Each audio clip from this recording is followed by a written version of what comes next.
Om Namo Bhagavate Vasudevaya.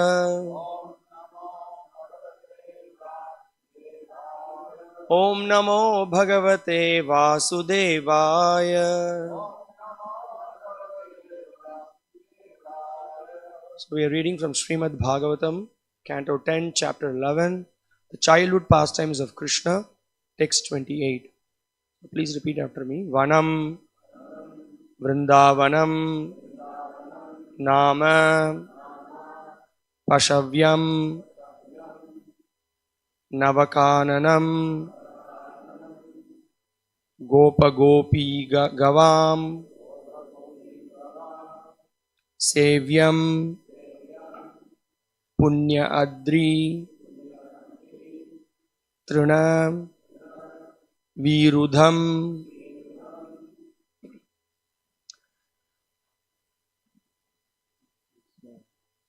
Swami has come, can arrange for him to hear. I don't know if he knows English. Someone can arrange for him to hear.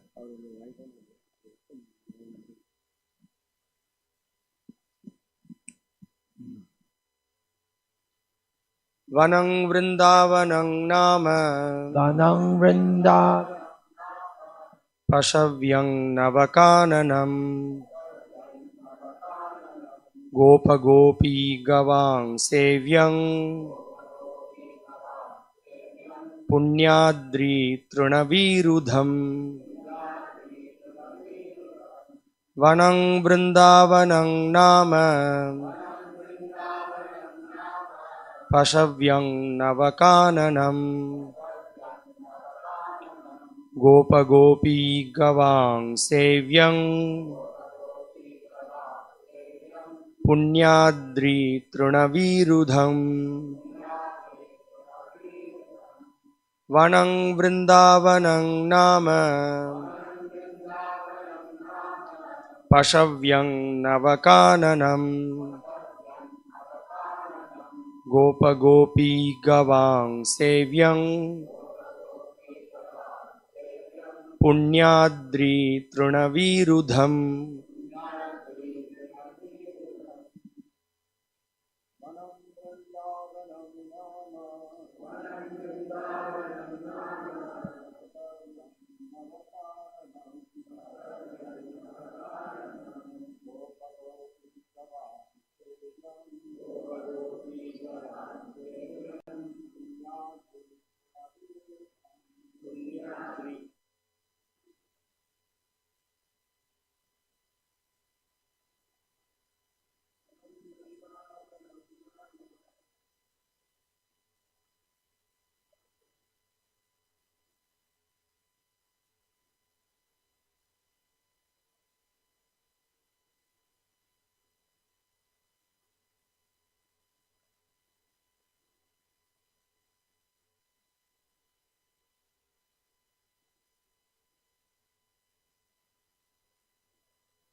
Mataji's.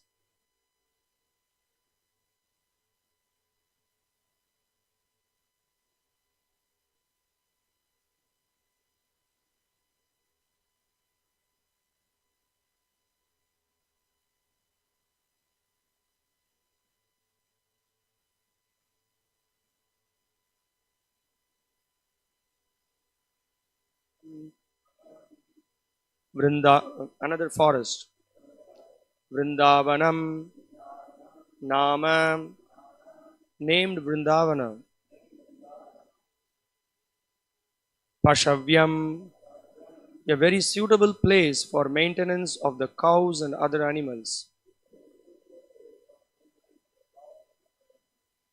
Navakananam, there are many new garden-like places. Gopa Gopi Gavam, for all the cowherd men the members of their families, and the cows. Savyam, a very happy, very suitable place. Punya Adri, there are nice mountains. Trina, plants. Virudham, and creepers. Translation and purport by His Divine Grace A.C. Bhakti Vikasa Swami Srila Prabhupada, the founder Acharya of ISKCON. Translation: between Nandeshwara and Mahavana is a place named Vrindavana. This place is very suitable because it is lush with grass, plants, and creepers for the cows and other animals. It has nice gardens and tall mountains and is full of facilities for the happiness of all the gopas and gopis and our animals. Purport: Vrindavana is situated between Nandeshwara and Mahavana. Formerly, the cowherd men had shifted to Mahavana, but still there were disturbances. Therefore, the cowherd men selected Vrindavana, which was between the two villages, and decided to go there.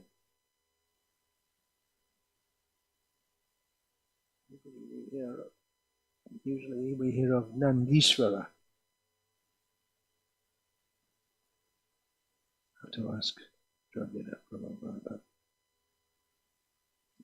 Or maybe it's in one of the commentaries like that. I don't know. I'll have to see. Om Jnana Timirandhasya Jnana Anjana Shalakaya Chakshurim Militam Yena Tasmai Shri Gurave Namaha Nama Shreshtham Manumapi Shatiputram Atra Surupam Rupam Tasyagrajam Urupurim Maturim Goshtavatim Radha Kundam Girivaramaho Radhika Madhavasham Prapto Yasya Patita Kripaya Shri Guru Vandeham Shri Guru Shri Ataf Parakamalam Shri Gurun Vaishnavanscha Shri Rupam Sagrajatam Sahagana Raghunatam Vitam Tam Sajivam Sadvaitam Savadhutam Gurjana Sahitam Krishna Chaitanya Devam Shri Radha Krishna Pada Sahagana Lalita Shri Shaka Guru Vaishnav Bhagavan Tine Smarane Hoy Vigna Vinasha Anayashe Hoy Nijavan Chita Pura Hare Krishna Krishna Krishna Hare Hare Hare Rama Rama Rama Hare Krishna. Let's go to Vrindavan. That's what Upananda is saying. Let's go. It's can serve.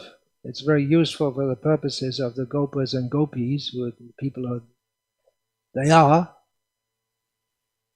Of course, they're brahmanas also, but Shudras also. But the core of the community is the cowherd people. And there's a pious hill there. Govardhan is there. And grass and creepers. That's just what we want, right? Let's go to Mumbai. There's roads and highways and flyovers and trains and skyscrapers and hospitals and movie houses and fast internet connection, and let's go to Vrindavan. Let's go to Vrindavan, yeah.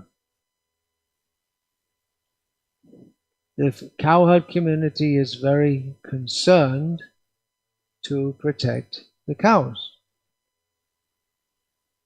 Krishi Goraksha Vanijam Vaishya Karma Svabhavajam. The three main activities of the Vaishyas, how they live, what their natural inclination is: agriculture, cow protection, and trade. And generally, Agriculture and cow protection, they're done by one section, and trade is done by another. Those who do agriculture and cow protection, they may do a little trade in extra cow products, or they give it away. But generally they're in different category. The merchants, they have their role to play, because they, just like previously there were so many farmers, and then the merchants buy the grain wholesale, and then they make it, they buy it little by little from all the farmers, and then there are wholesale grain merchants in the city, and then in the little localities there'll be grain merchants, smaller shops. So in this way they make a profit, but they make it available also, because every individual can't go to the farmer and buy a little grain. It's not so practical. So they have their role to play. The residents of Vrindavan are focused on cow protection. Balaram is there with his plow, but we don't hear much about agriculture. Must have been there also. Otherwise, why does Balaram have a plow? Not only for killing people. He doesn't always kill with his plow. He also uses it for Revati. There's a little girl called here, Revati. Little Revati. She's a little girl, but when Balaram saw his wife Revati, she was too big. So he got the plow and pulled her down, made her a little smaller, suitable for Kali Yuga, because her father, Revat, went to see Brahma to find out who could be the husband of his daughter. So, but by the time he came back, it was Kali Yuga, so everyone had got smaller. So Balaram made her smaller. It's very pleasing to hear about Krishna and his pastimes. What do you think? But at the time, they were in a lot of anxiety. That's in Vrindavan. I was speaking about that yesterday. Vaikuntha is the place with no anxiety. Vrindavan, there's a lot of anxiety, so much anxiety, especially this Bhoma Vrindavan. There are demons. You don't get demons in Golok Vrindavan, only in Gokul. There are so many dangers. Gives fun to life. It's entertaining to talk about it. People like to see war movies, for instance, but it's entertaining to watch it, but it's no fun to be in a war. No fun at all. War is hell. Really. So we can hear about it, but we may like to go to Vaikuntha, but Vrindavan is full of anxiety. But that anxiety is centered on Krishna. And that increases the love of the devotees for Krishna. Natural love is there.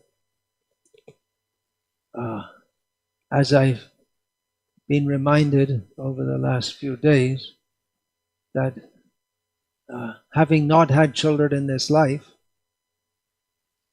not had physical children, biological children, I can't understand what parents feel for their children, that they're ready to die for their children. And we see that in animals also. It's a primal feeling. That word was used yesterday, the word is speaking to me. That the dog up against a much more powerful predator will be, the bitch, she'll be so protective of her puppies. She'll be so fierce that even a powerful predator will be scared away. She has some special shakti comes in her, that feeling to protect. But that feeling which parents have for their children, we understand that it's a perverted reflection of the natural love for Krishna. Although Srila Prabhupada did say that the mother's love for her child is the closest to pure devotion we can get in this world. But if we can imagine that love, that it seems the mother has more even than the father, generally speaking. That generally it's thought, even though Nanda Maharaj's love for Krishna is unlimited, but Yashoda's is even more. It's such an...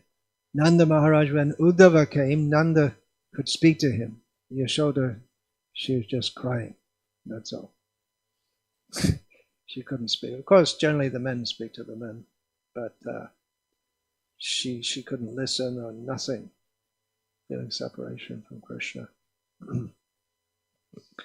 So, but that feeling, if that's multiple, just like I was saying yesterday, that Radharani is so great.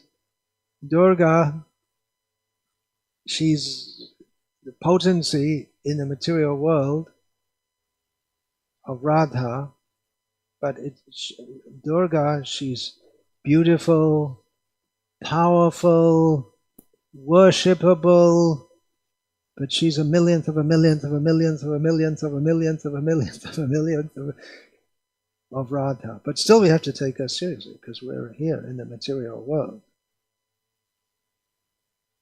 She's so great.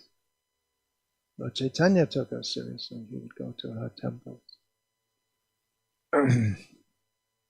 Not on a regular basis, but when he was in the vicinity, he would offer respects to her.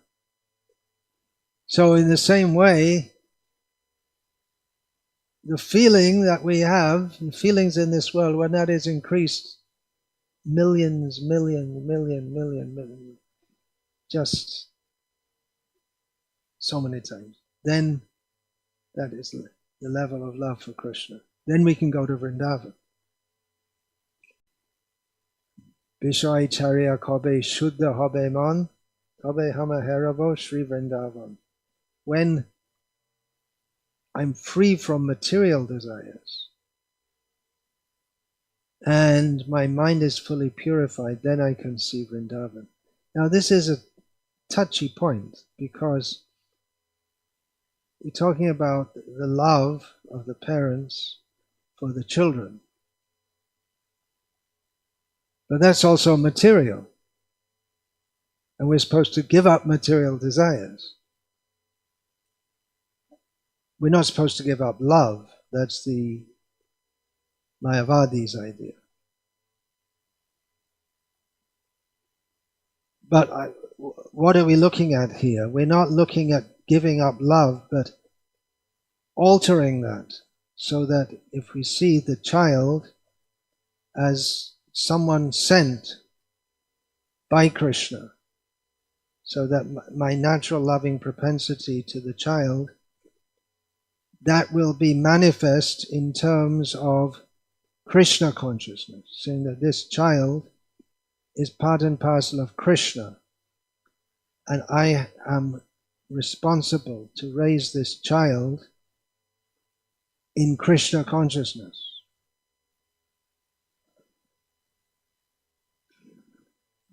I've been,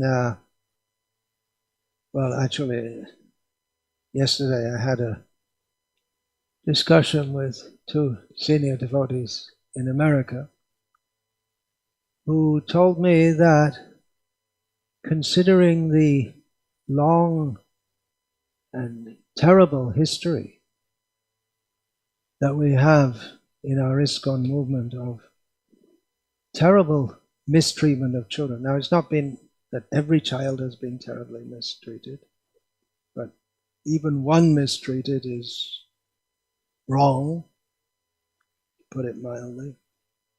Considering that,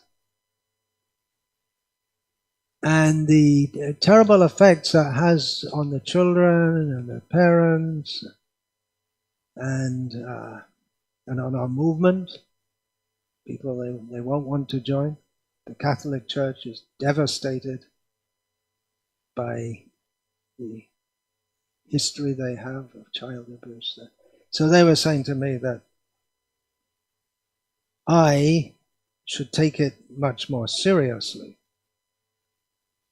and not give an impression that it's something we can just forget or trivialize and okay, all right, I accept that, and I'll be in further discussion with them because as Srila Prabhupada writes in one purport, of course in so many purports, that the women, children, brahmanas, old men and cows, they are to be protected. And in one purport in the first canto it says, even if they're insulted, that decreases the duration of one's life. So this one devotee was saying that, well, we can take that as a movement also, that it will decrease the duration of the life of this movement.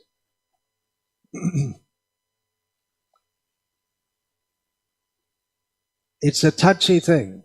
It's a delicate point, let's say like that, because children have to be disciplined.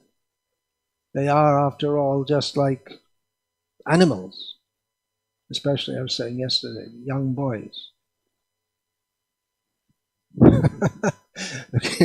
Okay, young boys. They're looking at me. Really? Am I an animal? Well, especially when actually babies are like animals.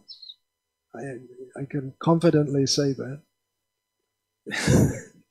because they have no sense of discrimination, and they poop here and there, and that's accepted because they're babies. But as they get older, you have to train them, and training them means you have to exert some pressure on them some way or another, either psychologically or physically or whatever. You have to train them to become civilized, at least civilized. That's a beginning. To be at least civilized. Of course, the definition of what is civilized is under constant change in the modern world. As I learned yesterday, there's a whole phenomenon of women in Australia thinking that they are cats, dressing as cats. This is not a joke, right? It sounds like it should be a joke, but there's worse to come. And the government is building separate toilets for them, cat toilets. And you're supposed to treat them as if they're not insane and just treat them like ordinary people. Society's in a lot of trouble. I mean, really, really, really. Really bad. A few years ago, a new devotee in America told me, well, I was raised by two lesbians and drug addicts, as if it was normal. If you say anything against it, there's something seriously wrong with you. So society all around us is very, very bad in so many ways. But if you say it's bad, then you're bad. And you can be in trouble with the law in some parts of the world. And it's coming here also. I don't know how long it will get to, how much time it will take to get to the point where we have cats' toilets. I mean, they don't even have human toilets.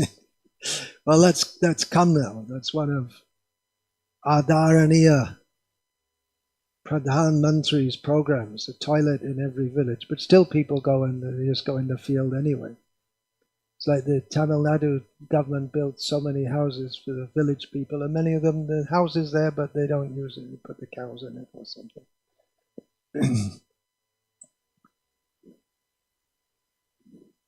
So it's a bad, bad world out there. And that influence comes in our movement also. How to keep that out? Well, farm communities just cut ourselves off from the world. That's one way of doing it. Just have a different society. Of course, there's the laws of the land are there. You have to adhere to them. You have to give taxes to the government if you have land in most places, most parts of the world.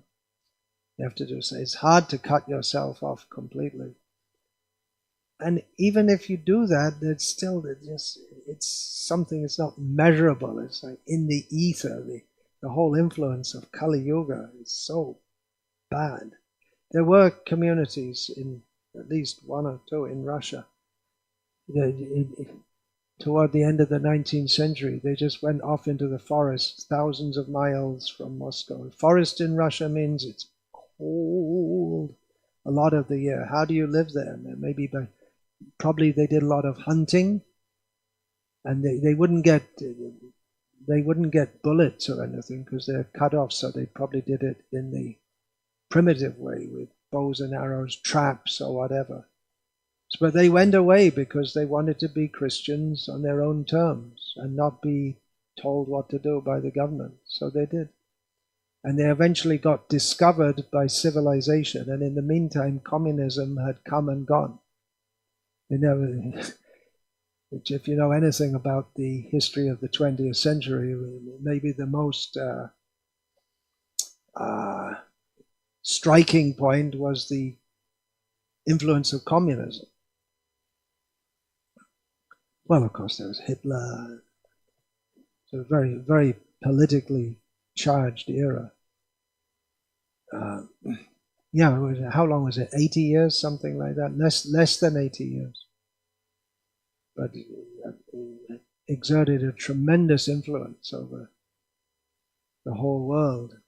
And they didn't even know about it because they just wanted to cut out. But it's increasingly difficult to do that. They'll have you on a Google map at least. You can't hide. You'll be seen from space. How to meet the challenge. The residents of Vrindavan, they were being harassed by demons one after another. So they said, well, let's go. Oh, no, let's go to another place. But in the other place, they found there were demons also. They couldn't get away from the demons. Demons kept on coming. There's nowhere to hide, nowhere to run. We have to make arrangements as far as possible to keep out Kali Yuga. And the best arrangement is, okay, say it all together. Hare Krishna, Krishna Krishna, Hare Hare. Hare Rama, Rama Rama, Hare Hare. Kirtaniya Sada Harihi. If we're always chanting Hare Krishna, we don't have time to do any nonsense. Of course, we have to eat and sleep and make arrangements for that. And for householders, practically their whole life goes away in making arrangements for eating and sleeping. The household. So what to do? Keep good association. Chant as much as we can. And then we have service, so many services. It's a preaching movement. We can only pray. Not only pray, we have to make arrangements as far as possible to keep this movement pure, and at the same time recognize that with few exceptions, we're all products of Kali Yuga. We all have the Ravana inside us. Sometimes our devotees dress as Ravana in a drama, but we know they're not Ravana. But it's the Ravana inside. That's the danger. How to check that? It seems to be increasingly difficult, but that is our task. There have to be systems. We have to adhere to those systems. pray to Krishna for the intelligence. First of all, to have the clear intelligence to understand what to do, and then the courage to implement that. And at the same time, we have to not be oppressive. We have to give people a chance. Everyone makes mistakes. Is there anyone in their life who never made a mistake? Please raise your hand. If you raise your hand, you made a mistake.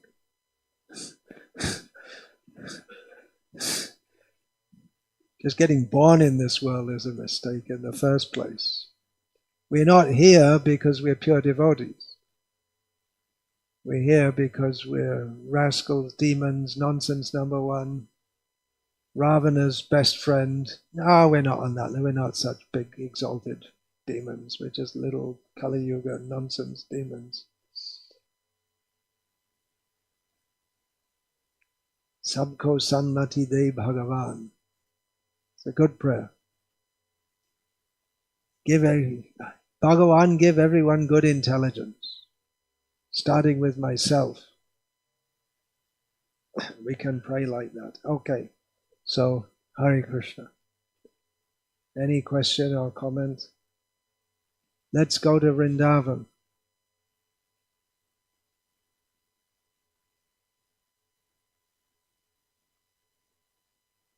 Or we can make Vrindavan here. You should make Vrindavan everywhere. That was Srila Prabhupada's plan. Vrindavan, yeah, what is there? There's the forest, the nice grasses, the gopis, cows. So it may be a nice forest, but it's not Vrindavan without the people, devotees. So beautiful temple, but we need beautiful devotees also. Otherwise, we see here in India, there's so many impressive temples. We don't take so serious. There are smaller, of course, there are very big famous temples, like in Rameshwaram, Srirangam, Chidambaram, so many. If we start listing, there are at least 20 major temples in Tamil Nadu, which are very big and impressive. But there, so if you come to a smaller place, I'm just trying to think of the smaller one. Well, like Sholingar, for instance, is not, compared to Srirangam, is not as impressive. But if you had something like that in Poland, for instance, it would be highly impressive, wouldn't it? Have you been to Sholingar? You go up the steps. There's a Shringa temple, way up. There's quite a lot of steps.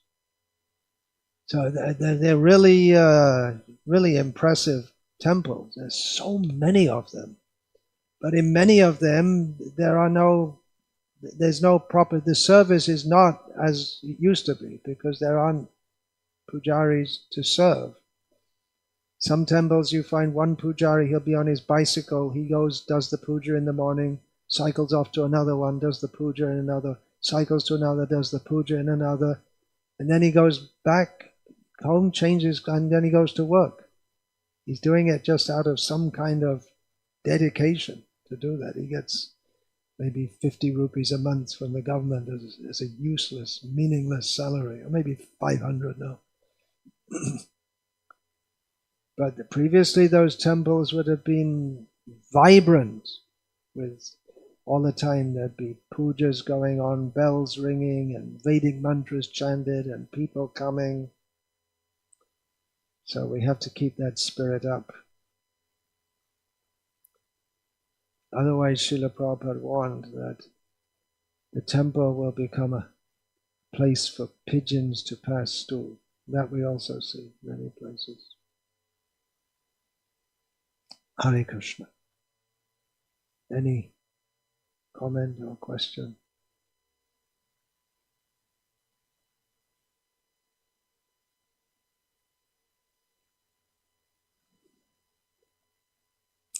Hare Krishna. You're all serving so nicely. All exalted devotees. Sometimes we have some bad feeling about devotees, but so exalted compared to the people who are not so fortunate as to have yet been touched by Srila Prabhupada's mercy. So you're living such a pure life of dedication, serving Krishna. Hare Krishna.